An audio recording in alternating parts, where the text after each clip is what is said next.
Satu warga negara hanya punya satu nomor telepon, hanya satu punya akun sosmed.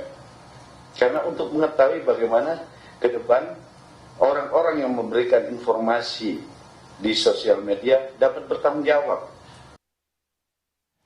Sementara pegiat medsos menilai usulan satu orang satu akun per medsos bukan solusi yang tepat. Usulan ini justru berpotensi melanggar hak digital warga. Saat ini banyak warga menggunakan akun media sosial yang berbeda untuk keperluan yang berbeda pula. Langkah ini juga tidak akan efektif mencegah penipuan online atau praktik buzzer.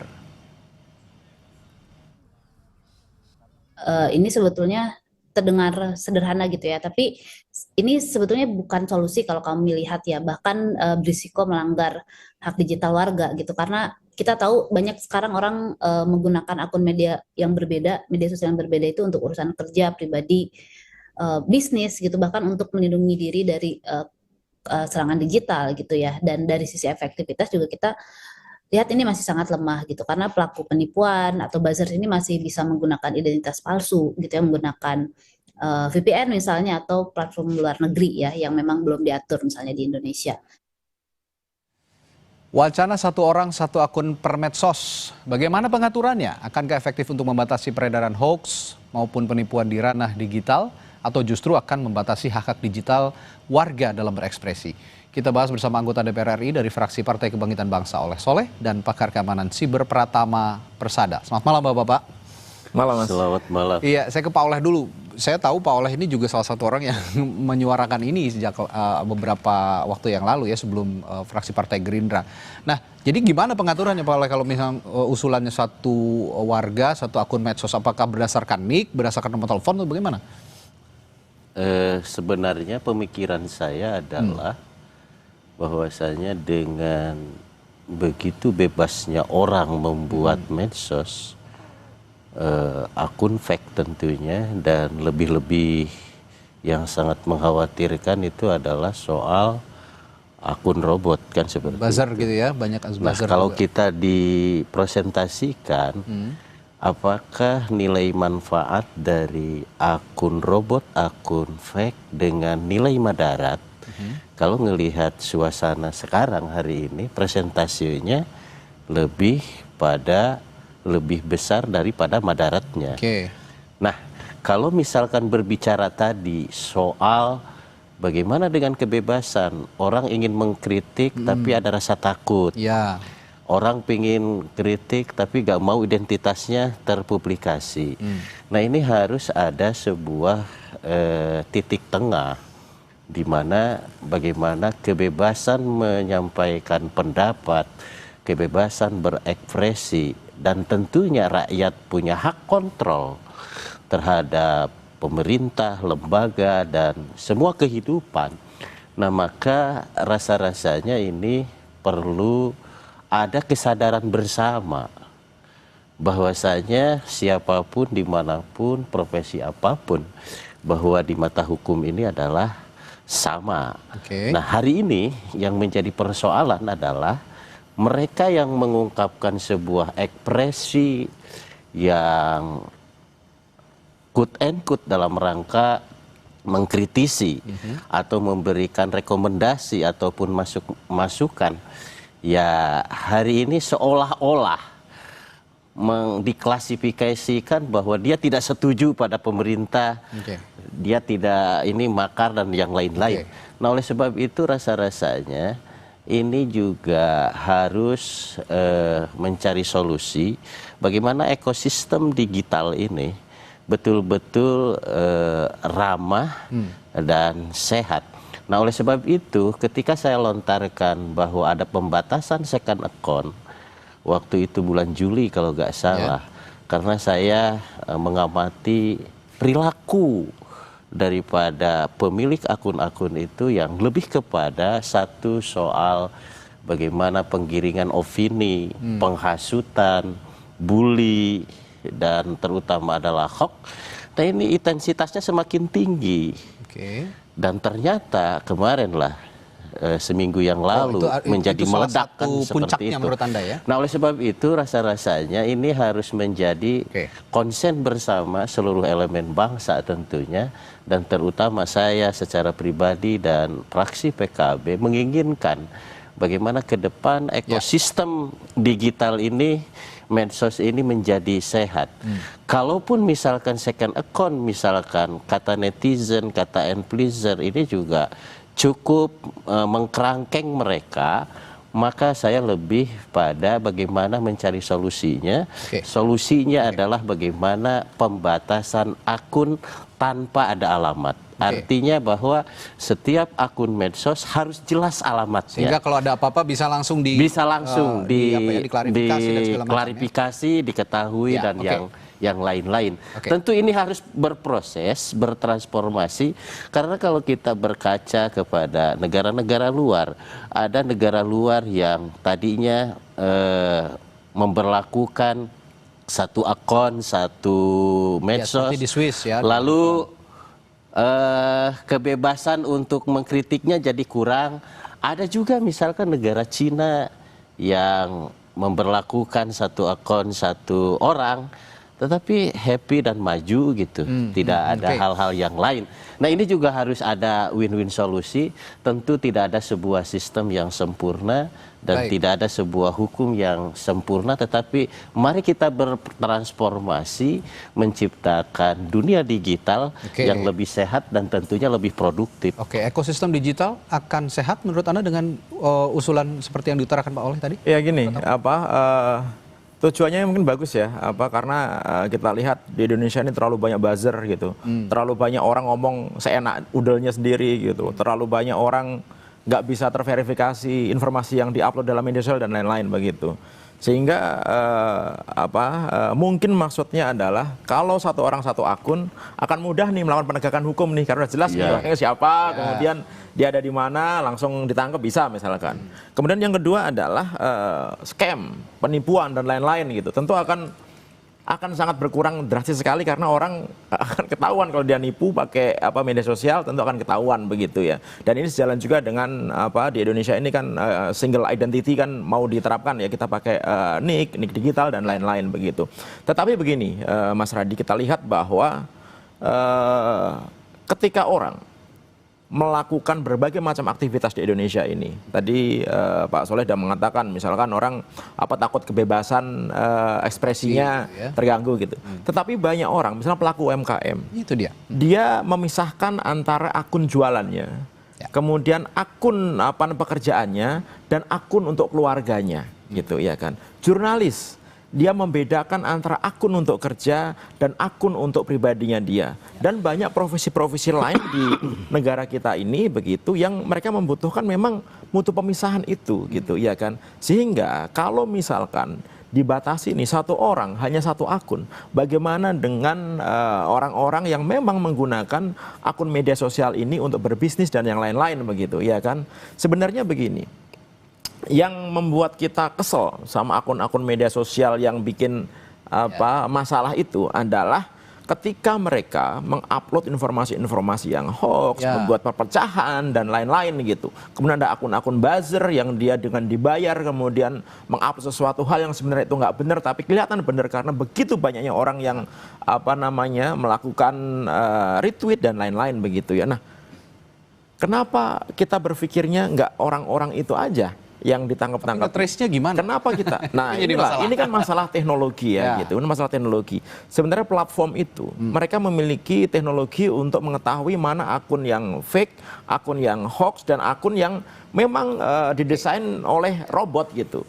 Jelas itu, misalkan ketahuan dia ngomongnya banyak nih, bergerombol nih gitu, tapi dia followernya cuma 1 atau 2, kemudian dia nggak pernah posting sesuatu, dari situ tujuannya hanya tipe-tipenya kelihatan ya, itu kelihatan sebenarnya gitu ya kan. Dan pemerintah pun kalau punya teknologi yang tepat gitu, itu bisa ngejar gitu. Dan sekarang ada ilmu namanya social network analysis.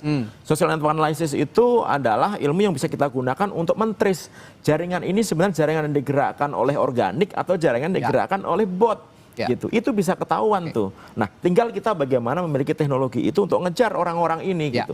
Apakah itu tidak bisa dikejar? Gini, setiap orang melakukan postingan dari manapun pasti ada geolocation yang ke-tracking sebenarnya. Walaupun dia pakai VPN dan lain-lain begitu. Dengan teknologi-teknologi yang baru, dengan operasi-operasi intelijen, kita tuh bisa tahu nge-trace gitu. Sebenarnya dia terkoneksi dengan siapa aja gitu. Nah, kenapa itu yang nggak dilakukan gitu, ya kan? Dan kalau menurut saya, ya, media sosial ini kan menjadi ajang buat siapa saja untuk berekspresi. Contohnya misalkan, ketika ada seseorang yang mau menjadi whistleblower, kira-kira dia berani nggak ngomongin whistleblowernya itu pakai namanya sendiri, real akunnya sendiri? Saya nggak yakin dia berani. Gitu. Ya, ini dalam konteks banyak hal harus ada perspektif yang dikaji lagi. Dan satu hal lagi yang ingin saya tekankan, bahwa peran penyedia platform digital yang saat ini beredar di Indonesia, media sosial maupun yang lainnya, ini juga minim tanggung jawab terhadap kontrol. Nah, ini yang juga saya ingin tekankan. Bagaimana mekanisme regulasi yang akan diterapkan selama ini kepada penyedia platform media digital, bagaimana pemerintah juga bisa tegas, terutama untuk mengontrol orang-orang yang tidak jelas tadi dalam tanda kutip. Saya akan bahas hal ini sesaat lagi di Sapa Indonesia Malam. Tetaplah bersama kami.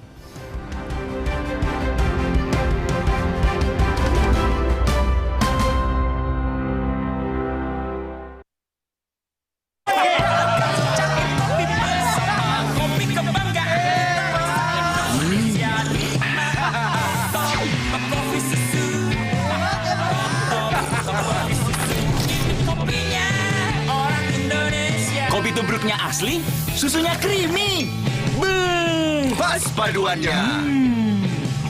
Ini rasa pemersatu bangsa. Top Coffee Susu. Kopinya orang Indonesia. Dari Wings Food. Pas aku coba Le Mineral, seger banget, nggak bikin enak sama sekali. Benar, karena Le Mineral dari pegunungan terpilih. Setiap tetesnya melewati lapisan batuan alami, membuat airnya lebih sehat, lebih segar. Kayak ada manis-manisnya. Le Mineral. Lawan ketombe dengan Zinc Cool Booster baru. Deo Active Scalp Technology lawan 3 jenis ketombe. Boost sensasi dingin with glacier water and mint. Zinc Cool Booster. Ketombe, no worries. Lidah orang Indonesia itu sukanya yang gurih. Makanan sih banyak. Emang ada ya kopi gurih? Ada, Creamy Latte. Dibuat dari kopi grade Brazil, gurih susu New Zealand. Benar, gurih. Iya, gurih. Creamy Latte, kopi latte, gurih. Aku sering melihat galon cuci ulang disimpan di tempat yang kotor. Jujur takut, bersih nggak ya untuk anak dan keluargaku? Kami mengerti kekhawatiran ibu. Untuk itu, Le Mineral menggunakan galon yang selalu baru agar terjamin kebersihannya. Le Mineral. Floridina, nomor 1 freshnya, nomor 1 funnya. Bulir jeruknya asli, lebih banyak. Coco Beats-nya cuy-cuy, dapat segernya, dapat funnya. Floridina, nomor 1 fun, asli jeruknya, asli bulirnya. Pas aku coba Le Mineral, seger banget, nggak bikin enak sama sekali. Benar, karena Le Mineral dari pegunungan terpilih. Setiap tetesnya melewati lapisan batuan alami, membuat airnya lebih sehat, lebih segar. Kayak ada manis-manisnya. Le Mineral. Kamu masih single? Hari gini, double dong. Top Mochaccino. Double shot pertama dalam saset. Espressonya double. Tambah coklat dan susu. Top Mochaccino. Enaknya, double-licious. Move on to Top Mochaccino double shot. Dari Wings Food. Tuntutan yang sama dengan 17 Saya memastikan bahwa proses pemeriksaan ini. Ada postingan dari lembaga Del Pedro Lokataru yang kemudian itu dijadikan substansi pertanyaan. Dari polisi untuk mengatakan bahwa ini adalah bentuk penghasutan. Kami sebenarnya kebingungan. Kami dari 6 lembaga memutuskan secara bersama-sama pembentukan tim independen. Dipo Investigasi, Senin 15 September pukul 8:30 malam di Kompas TV. Lidah orang Indonesia itu sukanya yang gurih. Makanan sih banyak. Emang ada ya kopi gurih? Ada, Creamy Latte. Dibuat dari kopi grade Brazil, gurih susu New Zealand. Benar, gurih. Iya, gurih. Creamy Latte, kopi latte, gurih. Dapatkan ragam informasi lewat portal video berita pertama di Indonesia yang menampilkan breaking news, peristiwa terkini, dan live streaming 24 jam. Lengkap dengan fitur live interaktif untuk ikut polling dan bertanya langsung kepada narasumber dalam program-program live. Kapanpun dan dimanapun, langsung di gadget Anda. Klik sekarang juga www.kompas.tv. Lebih dari TV.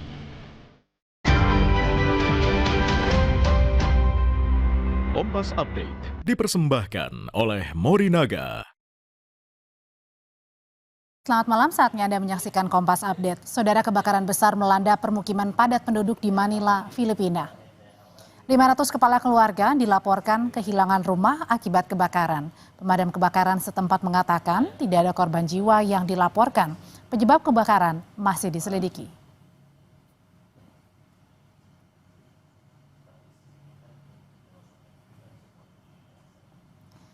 Terima kasih sudah menyaksikan Kompas Update pukul 19 waktu Indonesia Barat. Sampai jumpa.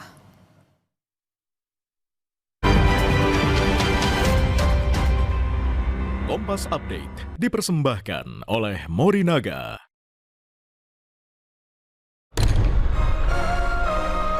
Pilihan ibu selalu sama, yang terbaik untukku selamanya. Morinaga, nutrisi pilihan tepat untuk bangun potensi anak.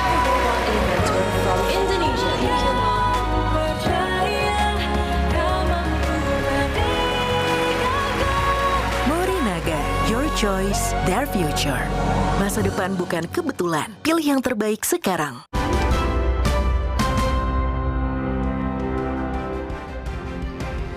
Masih membicarakan wacana satu orang, satu akun media sosial yang ada di Indonesia. Ini usulan dari berbagai elemen, termasuk juga di DPR yang meruncing akhir-akhir ini. Nah, tadi saya bertanya ke Pak Oleh juga. Pak Oleh, kalau kemarin ya kita mengaca kepada peristiwa Agustus lah ya, berbagai platform digital seperti tidak ada tanggung jawabnya untuk juga ikut meredam situasi ketika banyak sekali hoax, banyak sekali berita bohong, banyak sekali hasutan yang menyebar tapi tidak dikelola dengan baik oleh penyedia platform media sosial maupun platform digital. Kontrol dari pemerintah yang minim terhadap mereka. Apa yang Anda bisa utarakan soal ini? Ya, tentu saya secara pribadi dan tentu secara kelembagaan ya DPR ya sangat menyayangkan, karena pada dasarnya Undang-Undang ITE nomor 1 tahun 2024 yang baru memberikan sebuah keleluasaan kepada Komdigi untuk melakukan kontrol dan bahkan take down terhadap akun-akun yang melakukan kegiatan ilegal, baik itu hoax, penghasutan, dan yang lain-lain. Namun demikian, ini juga sepertinya Komdigi ada keraguan-raguan dan juga quote and quote tadi juga dibahas dalam RDP. Komdigi mengatakan dia hanya bisa men-take down dua hal. Satu adalah soal judul, dua adalah pornografi. Soal pornografi. Nah, yang lain-lain harus minta izin dulu kepada instansi terkait soal keamanan lah, stabilitas lah, politik lah. Itu adanya di Kemenhan. Nah, kita sebenarnya protes, Pak, karena memang Komdigi sudah dibekali sabuk pengaman dalam rangka bagaimana kontrol ketat dan melakukan tindakan tegas terhadap akun-akun yang melakukan ilegal. Nah, ini kekecewaan kami. Dan ada satu hal mungkin ya, budaya di kita ini adalah sudah kejadian baru bertindak. Nah, ini juga kita sangat sayangkan. Nah, oleh sebab itu alasan filosofi saya barangkali menginspirasi ataupun mengajukan terhadap bagaimana agar ekosistem digital ini betul-betul sehat. Ya, itu tadi. Kita ambil saja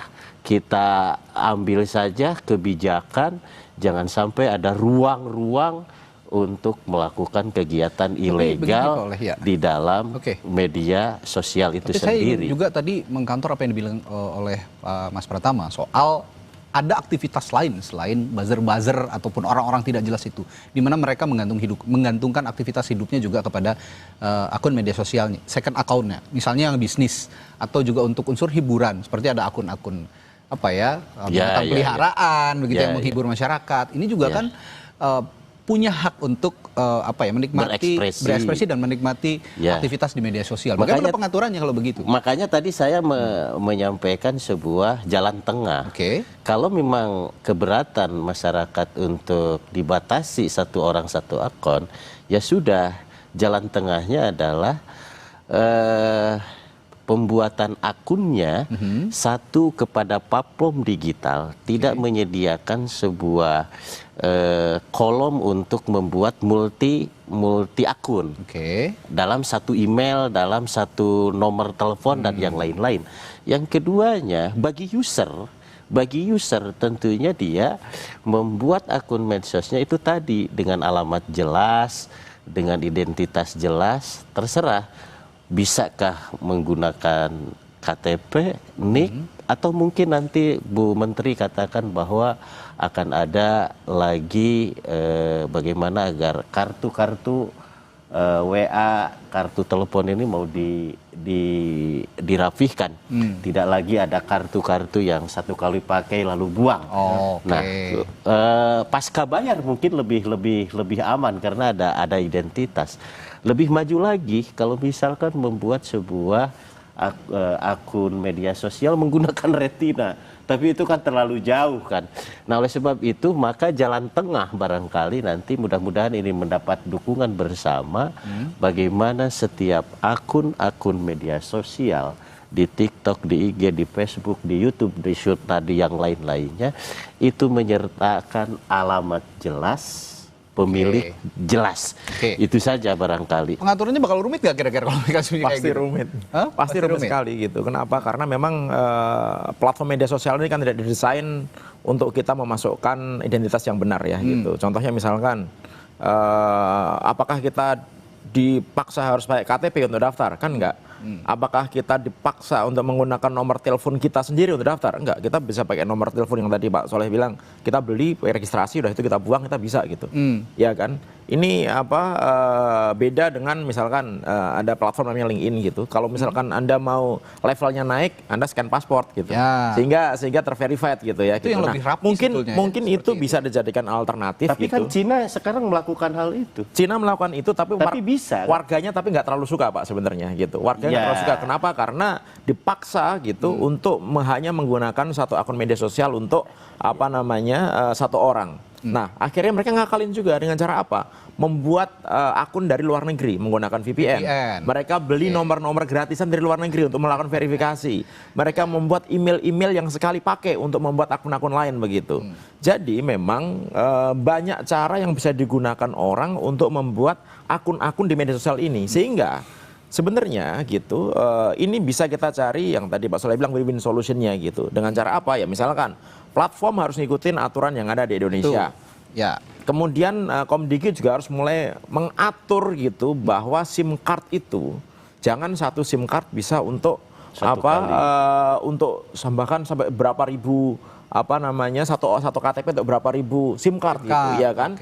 Ini kan perlu pengaturan lagi. Belum lagi kartu-kartu yang refurbished, kartu yang nggak dipakai ternyata bisa dijual lagi oleh operator sehingga digunakan orang lain lagi. Padahal dulu daftarnya pakai KTP-nya orang lain gitu. Nah ini kan hal yang memang harus dirapikan gitu. Tetapi secara fitrahnya saya setuju dengan apa yang DPR gitu, bahwa kita perlu membuat ekosistem media sosial kita ini enak untuk ditinggali, nyaman untuk ditinggali. Begitu ya gitu. Sehingga kita perlu melakukan langkah-langkah itu. Tetapi kalau langkahnya misalkan frontal gitu, misalkan udah pokoknya satu NIK, satu KTP, kemudian hanya satu akun, wah itu nanti akan membuat kericuhan di negara kita nih. Oleh karena itu tadi yang saya bilang, kita contoh aja, pokoknya orang yang mau memverifikasi menggunakan KTP-nya ada level yang lebih tinggi lagi. Platform kita minta membuat ada level-level, ada fitur-fitur tertentu yang bisa diaktifkan kalau dia memverifikasi menggunakan data identitas yang benar. Ini bisa kemudian KTP itu nggak boleh kita serahkan untuk daftar ke platform, nggak boleh. Itu ada jalan tengahnya dengan perusahaan-perusahaan di Indonesia, PSRE gitu, sertifikat digital yang bisa memberikan identitas QIC, Know Your Customer. Jadi mereka punya akses ke Dukcapil, tapi dia tidak ngambil data dari Dukcapilnya secara langsung, dia masking gitu, sehingga ketika daftar ke dalam platform itu sebenarnya daftar KTP yang beneran, tapi KTP-nya nggak disimpan di platform. Misalnya kayak gitu tuh. Jadi ada berbagai macam teknologi yang sebenarnya bisa kita gunakan. Plus juga kemampuan untuk penegakan hukum.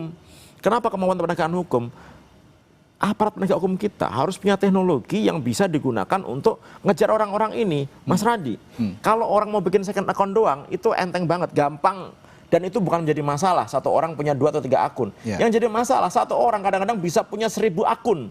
Dengan cara apa? Dengan membuat namanya phone farms. Sekarang itu udah umum tuh, jadi satu device gitu isinya ada handphone, ada ratusan handphone, ada ribuan handphone yang itu dikontrol oleh satu interface yang itu sekarang digunakan untuk buzzer, digunakan untuk misalkan Mas Radi nih punya YouTube nih, oke kita bayar, kemudian YouTube kita view-nya jadi banyak, kemudian like-nya jadi banyak dan lain-lain gitu. Dan sekarang ini celakanya banyak institusi pemerintah kita termasuk aparat penegak hukum itu menggunakan ini untuk penilaian kinerja. Begitu dia posting, oh kita sudah di-view oleh 1 juta orang, artinya program kita berhasil. Kita sudah di-like. Padahal itu bisa dibeli gitu dan lain-lain gitu kan gitu. Ini yang jadi concern bersama, bukan hanya pemerintahnya juga harus kasih contoh dulu bahwa fake account ini tidak dijadikan tolok ukur untuk kesuksesan program misalnya segala macam. Kasih data yang real begitu ya, kira-kira tidak hanya di media sosial. Nah ini tadi usulnya dari Mas nanti Pratama. Saya boleh dong mengomentari apakah silakan. Sulit untuk menjalankan regulasi terkait bagaimana satu akun ini ada tanggung jawab. Rasa-rasanya menurut hemat saya kan bukan ahli IT, tetapi saya menggunakan logika. Kalau misalkan contoh oleh Soleh punya akunnya 3 misalkan, tetapi alamat emailnya, ID KTP-nya tetap sama.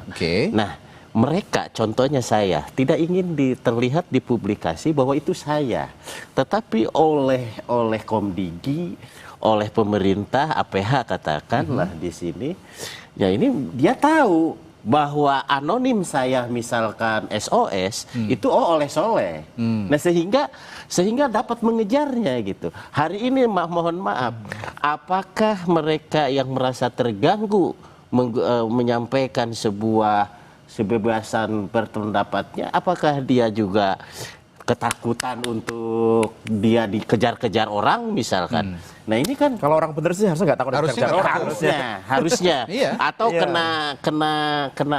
kena ancaman atau diculik, apa yang terjadi hari ini, nah seperti itu. Rasa-rasanya kalau menurut hemat saya bukan ahli IT, tetapi logika saya jalan, ini orang itu tidak mau terpublis nama aslinya. Tetapi yang saya mau adalah bagaimana dari Komdigi maupun dari APH, orang yang memposting itu sudah tahu titik sasarannya ini siapa yang memposting. Ini Mas Pratama tadi ini menarik nih Pak Oleh, menarik gitu. Tidak, platform itu memang kalau menurut saya jika ada akun yang terlibat pelanggaran hukum, itu wajib untuk membuka memang harusnya.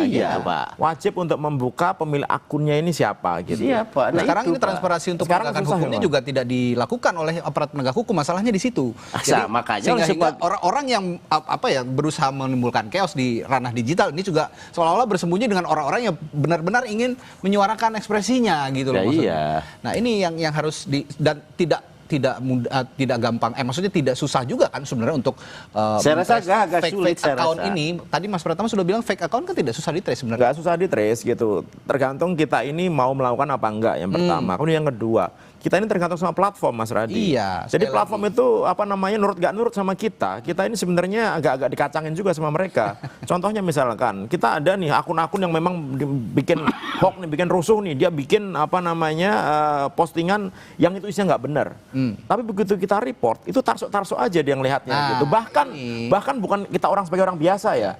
Pemilik whitelist dalam hal ini Komdigi atau BSSN itu pun ketika ada permintaan ke mereka, itu tergantung mereka mau dikasih apa enggak, tergantung mereka gitu. Oke, jadi begini Pak Oleh, sebelum kita menuju kepada satu akun diberlakukan, bisa nggak memberikan masukan juga kepada pemerintah bahwa platform digital ini juga harus bisa nurut lah sama pemerintah gitu loh. Saya jadi rasa tidak liar. Saya yakin dan saya punya husnudon yang baik. Platform digital juga tujuannya adalah bisnis, tujuannya untuk profit. Kalau misalkan mereka tujuannya profit dan bisnis, beri dong kenyamanan untuk Indonesia. Rasa-rasanya dia di Indonesia harus tunduk pada hukum. Persoalannya adalah hari ini tidak ada sebuah regulasi yang mendorong kepada platform itu untuk tidak membuka ruang daripada platform itu untuk single account itu sendiri. Rasa-rasanya TikTok juga mau. Ketika saya melemparkan itu, dia juga udah menyampaikan bahwa kami juga tidak sependapat dengan akun-akun itu. Dan dia juga berusaha. Nah, oleh sebab itu, rasa-rasanya di dalam undang-undang besok yang hari ini sedang digodok, saya akan terus memperjuangkan bagaimana ekosistem digital ini betul-betul ramah. Tapi kita harus lihat, banyak masyarakat kita yang membutuhkan lebih dari satu akun dalam berkegiatan berkehidupannya. Itu juga harus dipertimbangkan. Dan itu harus dipertimbangkan pelaku UMKM, pelaku media sosial yang memang dia suka memberikan masukan kepada pemerintah dan lain-lain kan gitu, termasuk jurnalis tadi saya bilang gitu. Oleh karena itu kita perlu membuat aturan gitu yang memang bagus untuk kita semua, tapi tidak menghilangkan hak masyarakat untuk memberikan pendapat. Ini yang harus dipertimbangkan, dan diskusinya memang tidak bisa 1 hari 2 hari seperti ini untuk membicarakan hal ini, karena banyak sekali yang harus dibicarakan dan pihak-pihak terkait yang harus duduk bersama. Tapi intinya kita tangkap bahwa semangat ini adalah semangat yang positif. Ya, semuanya pasti ingin media sosial itu menjadi tempat hidup yang enak buat semuanya. Gitu. Kita sepakati hal itu di perbincangan malam hari ini. Terima kasih Mas Pratama, Mas Oleh sudah berdiskusi malam hari ini di Sapa Indonesia Malam. Kita jumpa lain waktu. Selamat malam. Saudara, Israel terus meningkatkan serangan di kota Gaza dan memaksa orang-orang yang bermukim di sana untuk keluar dari rumah-rumah mereka. Kami punya informasinya setelah jeda di